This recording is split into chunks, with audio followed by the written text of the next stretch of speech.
Bueno, el pasado lunes tuve en la sesión de meditación y psicoterapia.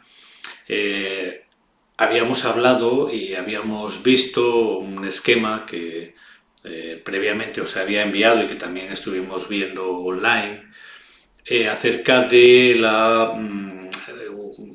una representación, un mapa de la psique. ¿eh?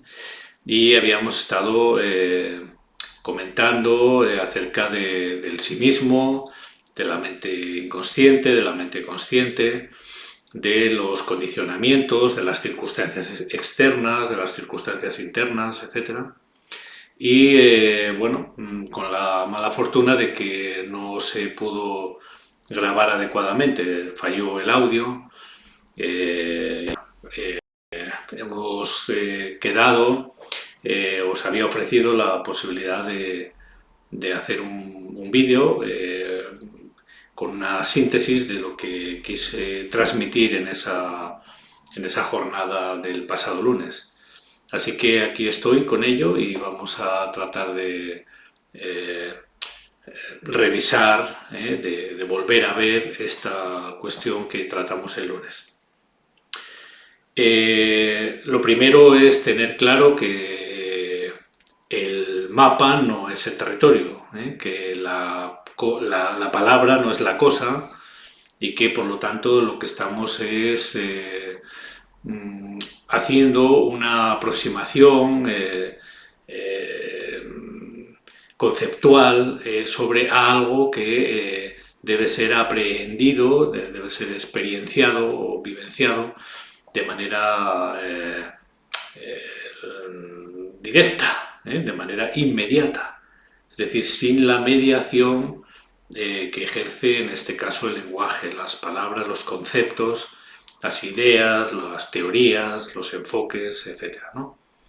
Entonces hay que partir de ahí y tener en cuenta esta precaución, de que no nos aferremos al lenguaje ni a estos conceptos que vamos a manejar, y tampoco agarrarnos a la literalidad de lo que expresan o quieren significar los términos que empleemos, ¿no? Aquí tenemos el esquema que utilizamos el pasado lunes. Tenemos por una parte la psique, ¿no? El mundo interior, la psique como expresión clásica o término que engloba y abarca lo que clásicamente hemos denominado el alma, ¿no? La interioridad, ¿no? La vida interior, ¿no? La vida anímica del ser humano, al menos del ser humano. Y por otro lado tenemos a la derecha el contexto espacio-temporal, es decir, el espacio y el tiempo, en lo que llamamos mundo exterior. Por tanto, tenemos un mundo interior a la izquierda y un mundo exterior a la derecha, en esta representación. Tenemos también una delimitación, una línea discontinua, que también es relativa, que nos permite diferenciar, al menos conceptualmente, y representarnos, insisto, el mundo exterior y el mundo interior. El mundo interior, como ya sabemos, podemos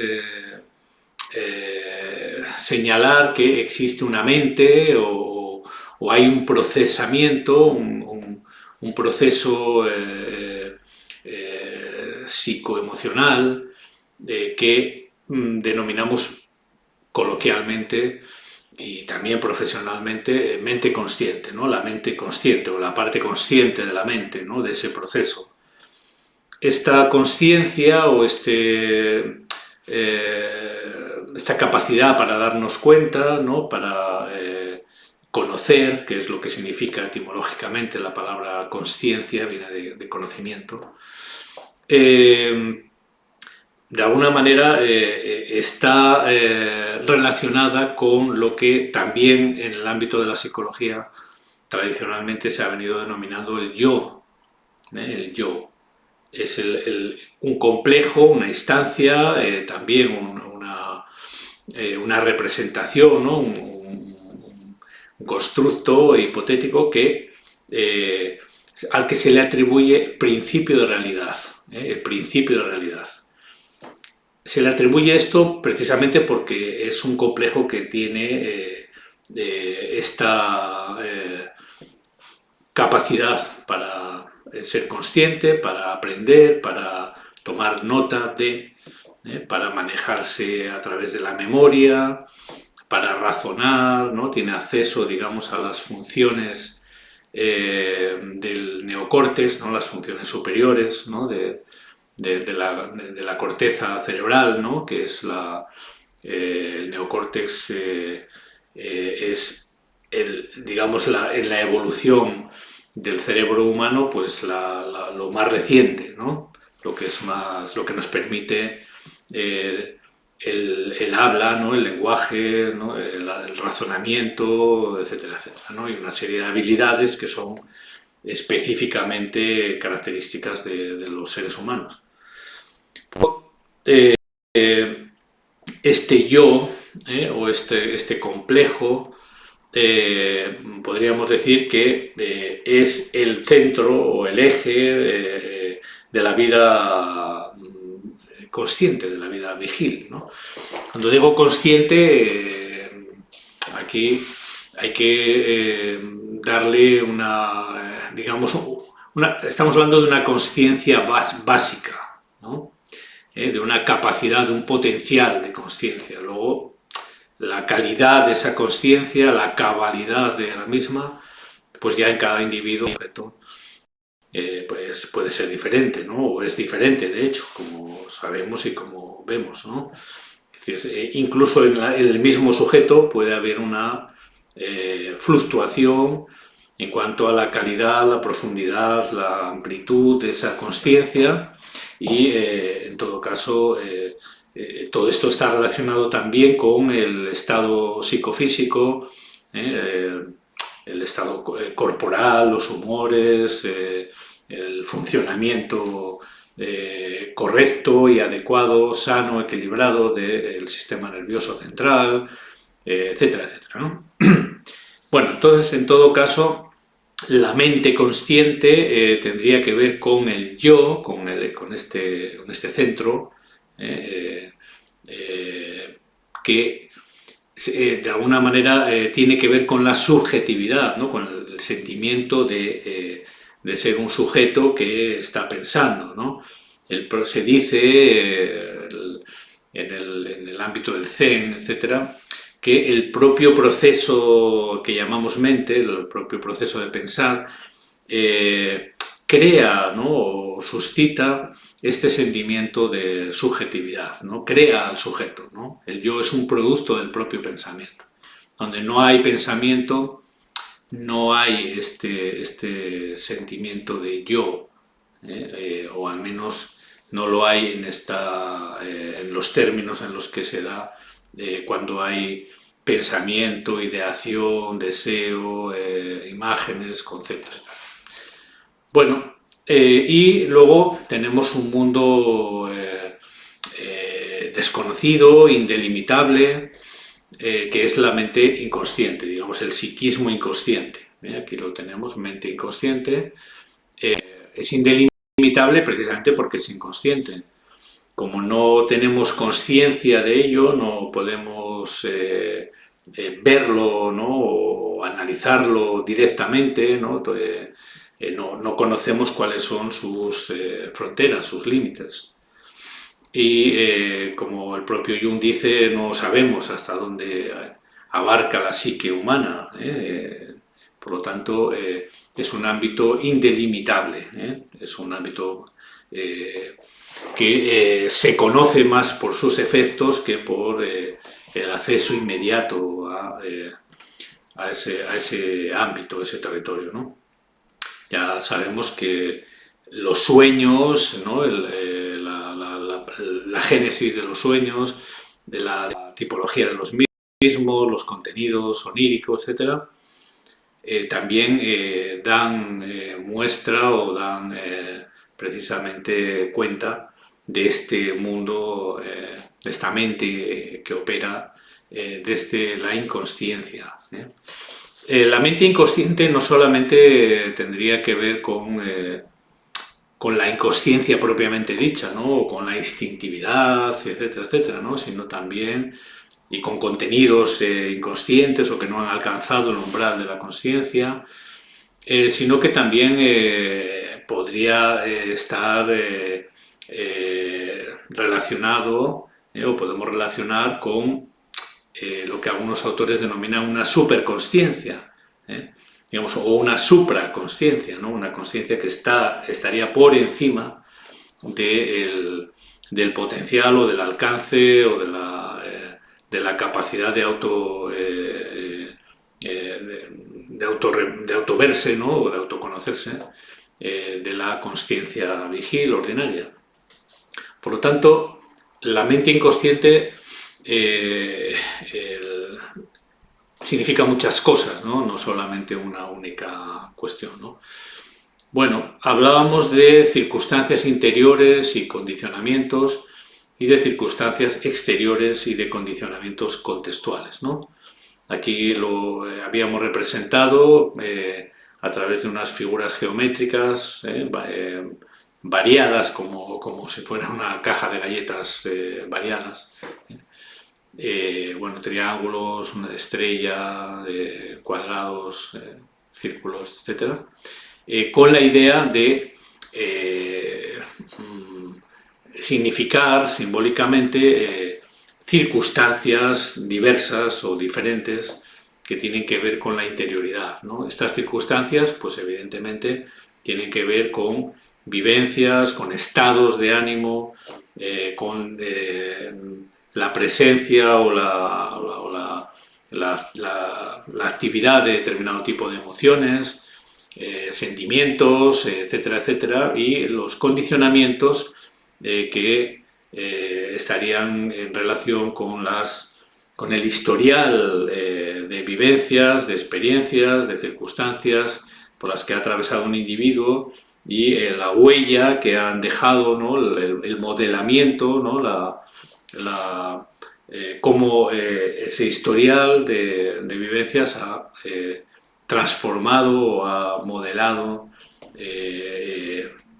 ha cincelado digamos, determinado tipo de complejos o de estructuras o rasgos del carácter, rasgos también que también están de alguna manera interactuando, respondiendo, reaccionando frente a otro tipo de circunstancias que serían las circunstancias externas, ¿no? Las circunstancias exteriores, como vemos aquí, y las condiciones contextuales, es decir, el contexto en el que estamos viviendo en un momento dado, o los diferentes contextos, ¿no? Que se suceden a lo largo de nuestra vida, diferentes circunstancias, diferentes condiciones personales, laborales, etcétera, ¿no? En cierta manera, la corporalidad, el estado corporal, el estado del organismo, en parte podríamos entenderlo como mundo interior y en parte como mundo exterior, en el sentido de que también la corporalidad muchas veces nos viene, afecta nuestro mundo interno como si se tratase de una circunstancia o un condicionamiento externo, aunque también podríamos entenderlo como una circunstancia y un condicionamiento interior, ¿no? Interno. Bueno, en todo caso podríamos considerar que el ámbito del interior, ¿no? Este mundo interior, esta subjetividad consciente e inconsciente vienen a constituir o viene a constituir nuestra personalidad, es decir, hay una parte luminosa, consciente, con un potencial de desarrollo consciente, y hay una parte, ¿no? Una indelimitable, como hemos dicho antes, que tendría que ver con el mundo, con el psiquismo inconsciente. Esto lo he denominado aquí natura subjetiva o naturaleza subjetiva, en el sentido de que es el ámbito de la interioridad y por tanto el ámbito de la subjetividad, ¿no?, del sujeto. Hay una parte de la psique que la he representado totalmente a la izquierda, que es el inconsciente colectivo o lo inconsciente impersonal, que aquí podríamos estar hablando de un psiquismo objetivo y no subjetivo. Objetivo en el sentido de que tiene que ver con estructuras, con respuestas o reacciones instintivas, con formas de representarse o con tendencias a representarse las circunstancias, la realidad y a responder ante la misma, que es característica de la especie. Es decir, sería un psiquismo de especie y en ese sentido un psiquismo objetivo, en la medida en que en cada persona, en cada sujeto humano, viene a reproducirse un tipo de respuesta, un tipo de tendencia, un tipo de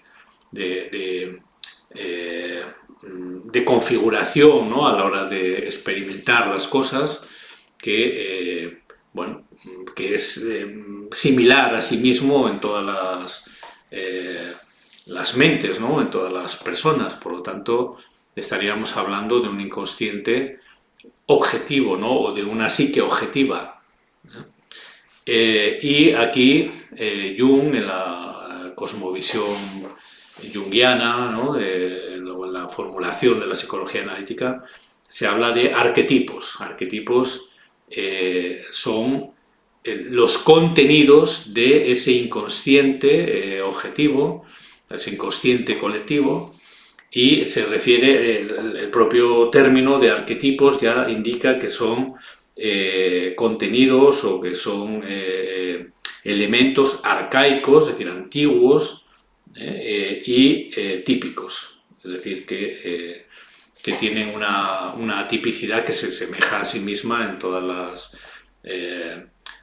todos aquellos ámbitos en los que aparece ese tipo de conducta o comportamiento típico, ¿no?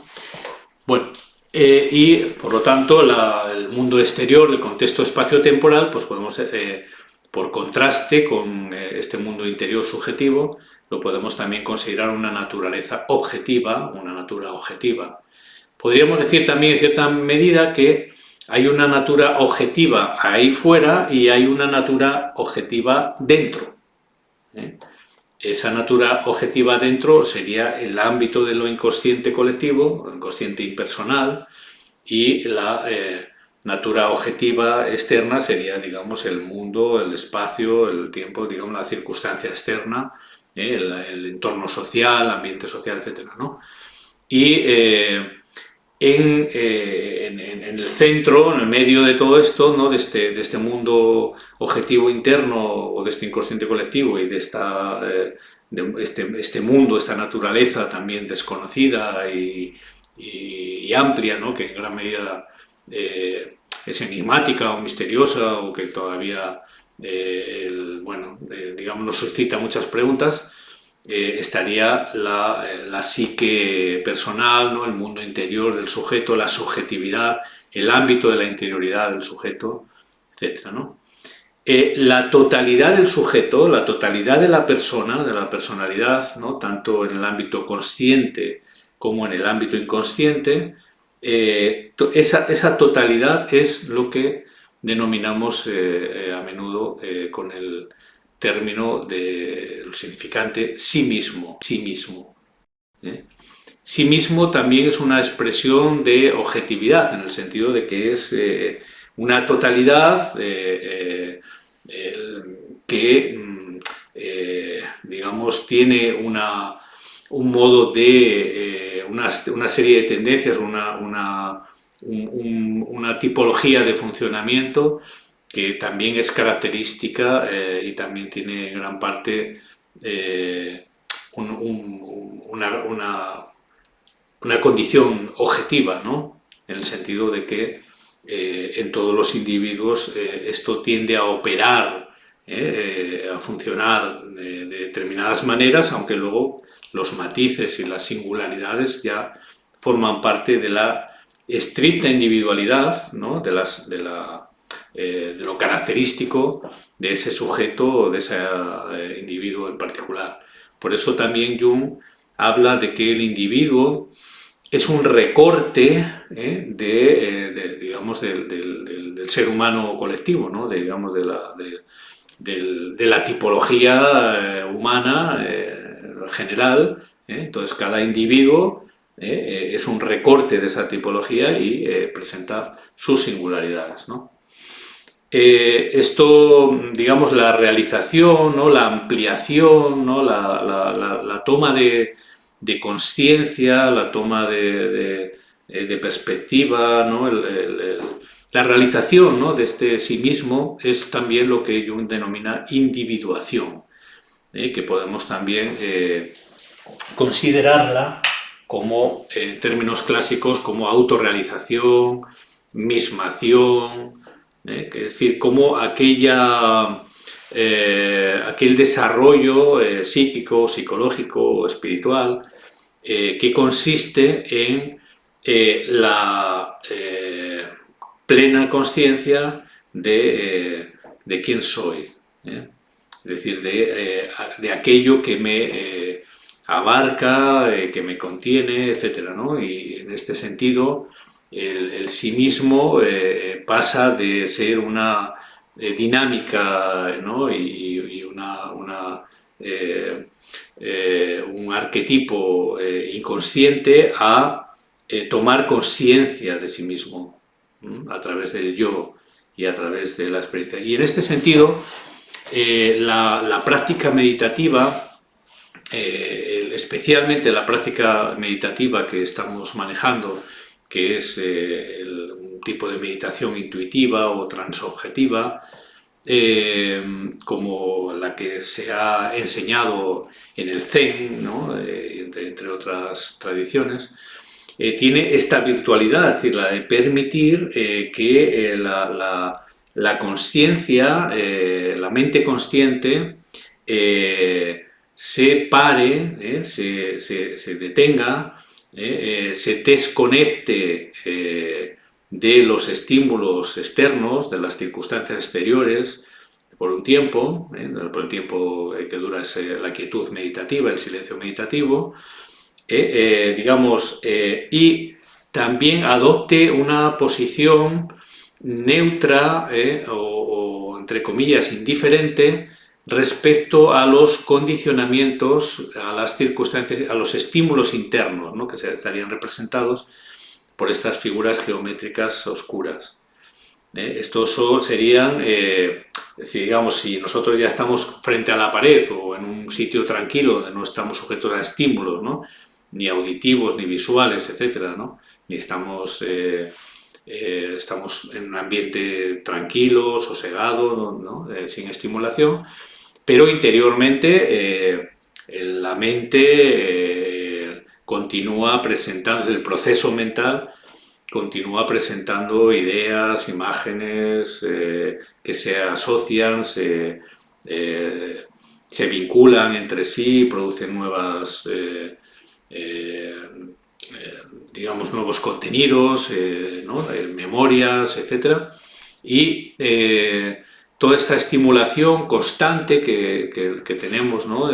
Todas estas visitas o autovisitas, ¿no? que tenemos a través del proceso mental frente a la consciencia o a la atención consciente, también en la práctica meditativa, como sabéis, la suspendemos, es decir, dejamos de prestar atención, interés y de darle nuestro seguimiento a estos estímulos internos que proceden de nuestros condicionamientos y de nuestras circunstancias interiores, que ya sabéis que tienen también que ver con el estado de ánimo, con cómo nuestro estado de ánimo o nuestra interioridad reacciona o responde a las circunstancias que estemos viviendo, esos días o esa temporada, lo que sea. Por lo tanto, también, digamos, aquí la posición, la actitud de la consciencia, que también es una parte de sí mismo, porque comentábamos precisamente en la sesión del pasado lunes que el sí mismo representa la totalidad de la psique. Es el arquetipo de la totalidad. Por lo tanto, todo está supeditado y comprendido, es abarcado por este constructo hipotético que Jung toma del taoísmo chino y que denominamos sí mismo. Sí mismo.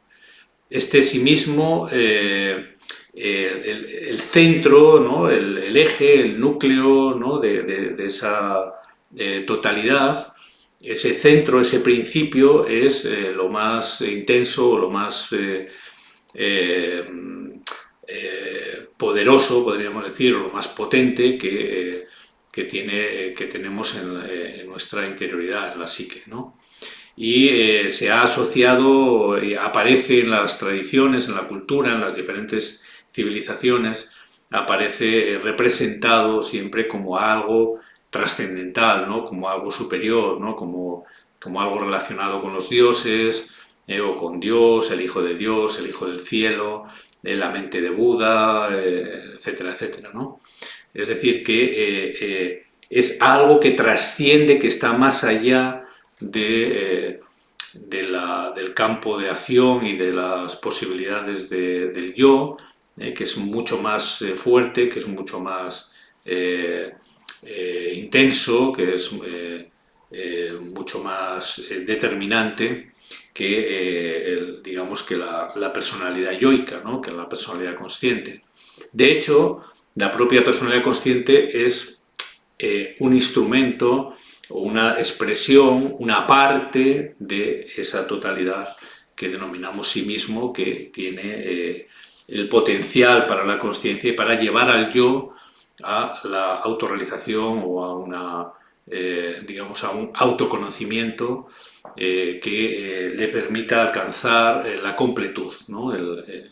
Digamos, la realización del ser completo, ¿no?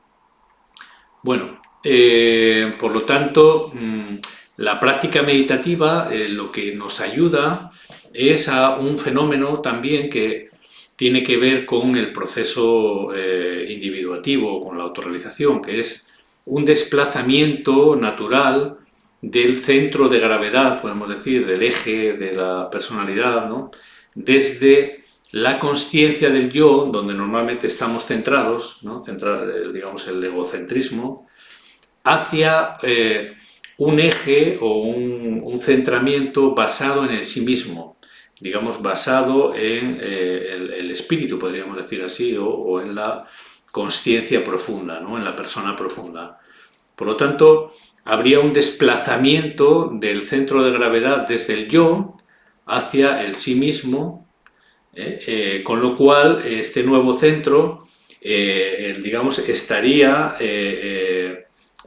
permitiendo la confluencia y la reunión o la conjunción entre la psique inconsciente y la psique consciente, ¿no? Entre lo inconsciente, el mundo interior, ¿no? El mundo que nos es inconsciente, y el mundo consciente, ¿no? O que habitualmente ha sido consciente. De manera que podríamos decir que facilita esta conjunción, esta reunión, ¿no? Esta integración de los mundos conscientes e inconscientes de la personalidad, ¿no? Y en ese sentido, por lo tanto, la meditación, al suspender la respuesta tanto a las circunstancias externas como a las circunstancias internas y a los condicionamientos internos, y mantener la atención y la conciencia libre y, digamos, abandonada a su propia inteligencia, permite que la conciencia y lo inconsciente se articulen, se autorregulen, digamos, en base a esta inteligencia o esta instancia palpitante, ¿no? Que denominamos sí mismo y que, como digo, aparece o se representa en las culturas como algo muy potente y muy trascendente, y que también en los sueños aparece o en las circunstancias aparece como, digamos, aquel saber, aquel prajna, ¿no?, que hablamos muchas veces, que nos aporta la visión o la comprensión que necesitamos para avanzar, ¿no?, o para desarrollar o para afrontar nuestros conflictos o nuestras insuficiencias, nuestros problemas, nuestros escollos, ¿no?, etcétera. Así que, bueno, más o menos esto es, volveremos a ello en diferentes momentos, en otras sesiones, pero, bueno, quizás el esquema pues, puede servir, ¿no?, para tomar una cierta idea, ¿no?, para acercarnos, ¿no?, sobre todo para permitirnos acercarnos vivencialmente, ¿no?, o entender que en esa quietud y en ese silencio meditativos lo que está teniendo lugar es una presencia, es una presenciación de alguna forma, como vemos aquí, presencia, atención, conciencia, hay una presencia del sí mismo, es decir, el sí mismo está participando, es decir, la totalidad está participando de una postura y de una actitud que permite la reunión, repito, de lo consciente con lo inconsciente de nuestra persona y de nuestra personalidad. Así que lo dejo aquí y espero que, bueno, al menos esto supla la pérdida de la videograbación de la sesión de la semana pasada. Así que hasta pronto.